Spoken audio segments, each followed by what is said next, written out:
चरैवेति मित्रों, अरुणाचल यात्रा के 10वें दिन आज हम पासी घाट से निकल रहे हैं। रात को अपने मित्र अप्पू गोगोई के घर पर रुके थे और आज चल पड़े हैं परशुराम कुंड की तरफ।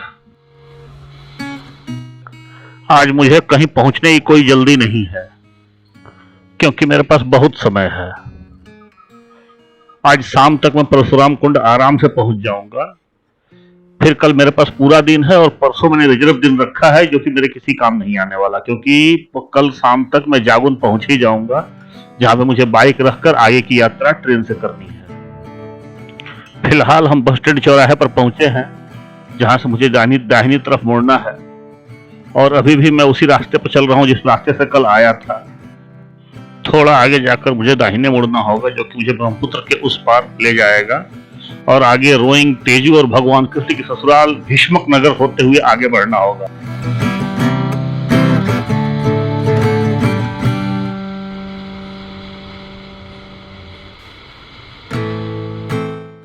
लो जी, हम आगे उस स्थान पर जहां पर मुझे दाहिने मुड़ना है और ब्रह्मपुत्र पुल की तरफ बढ़ना है।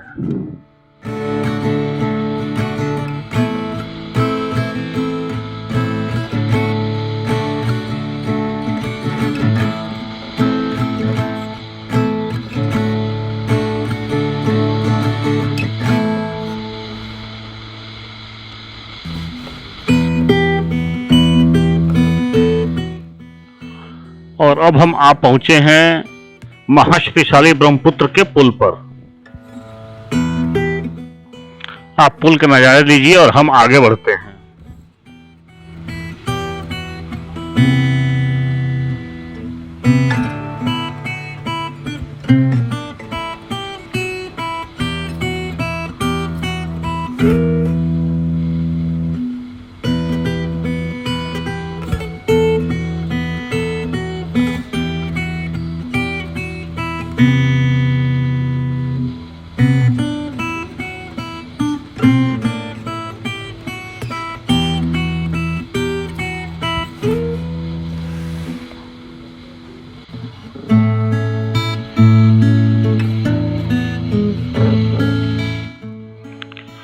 अब ब्रह्मपुत्र पार करने के बाद इन हरे भरे रास्तों से होते हुए हम आगे बढ़ रहे हैं रोइंग शहर की तरफ। उसके पहले हम दिबांग नदी को पार करेंगे और रास्ते के दृश्य इतने सुंदर हैं कि रुक के देखने की भी इच्छा हो रही है और चलना भी है।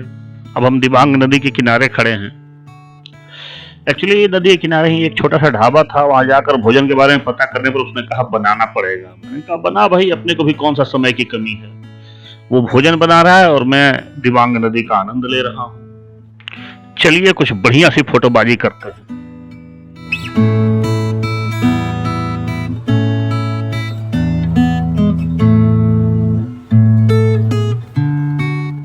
तो भोजन तैयार है, भोजन करके हम आगे बढ़ते हैं।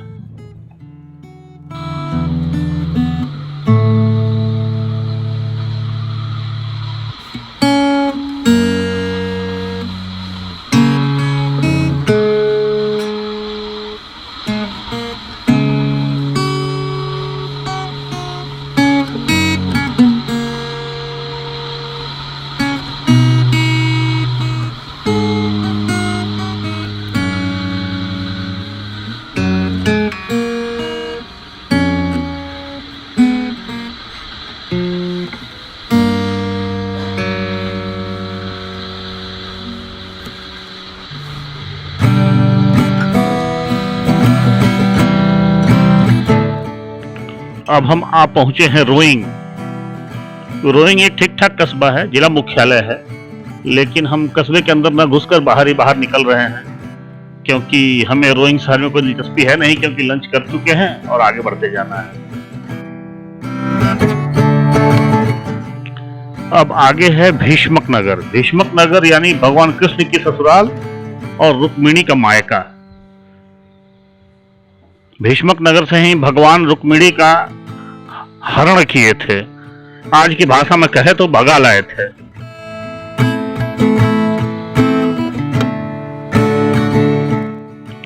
लो जी, हम भीष्मक नगर पहुंच भी गए।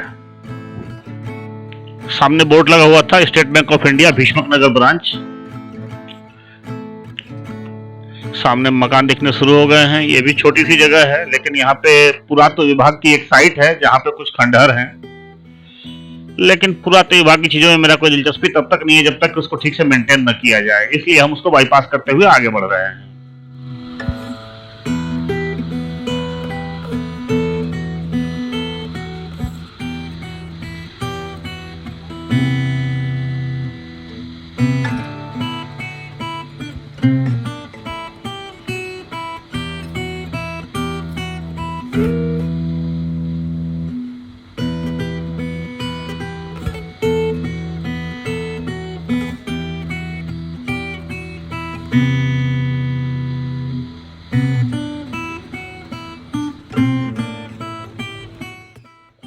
ये हरा भरा मैदानी रास्ता हमको सिर्फ तेजू तक मिलेगा।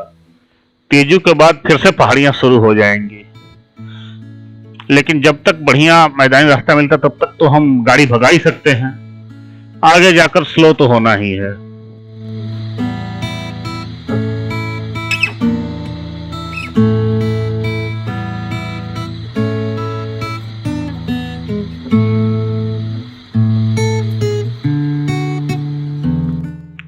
पहाड़ियों में घुसने के बाद मैगी का नाश्ता करिए और नजारे लीजिए।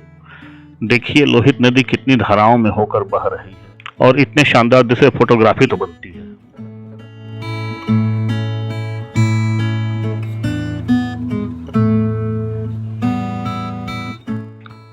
और अब हमारे सामने दिख रहा है दिबांग नदी का पुल, और पुल के उस पार कोने में लाल रंग का दिख रहा है परशुराम कुंड। तो चलिए परशुराम कुंड की तरफ चलते हैं। हम काफी ऊंचाई पर हैं तो जाहिर सी बात है कि नीचे उतरना होगा और रास्ते में हेयर पिन बेंड भी आएंगे। आइए चलते हैं। और ये रहा हमारा पहला हेयर पिन बेंड। ऐसे कई आएंगे, लेकिन सारा दिखाकर आपको बोर करने के मूड में नहीं है, सीधे पुल पे चलते हैं।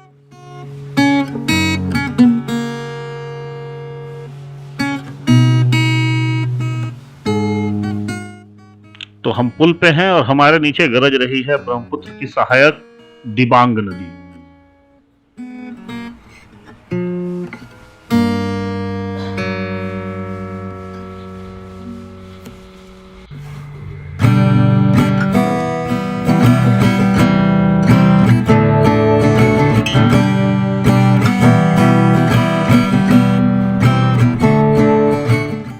अब हम पुल पार कर चुके हैं। अब टेंट लगाने के लिए कोई अच्छी सी जगह देखी जाए।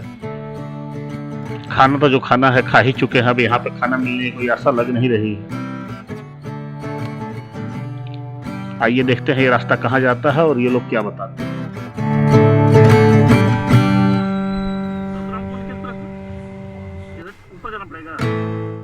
तो हमारे बाईं तरफ परशुराम कुंड है और टेंट लगाने के लिए बेहतरीन जगह है। सो आई टेंट यहीं लग रहा है। कल तक के लिए मित्रों, चरैवेति चरैवेति।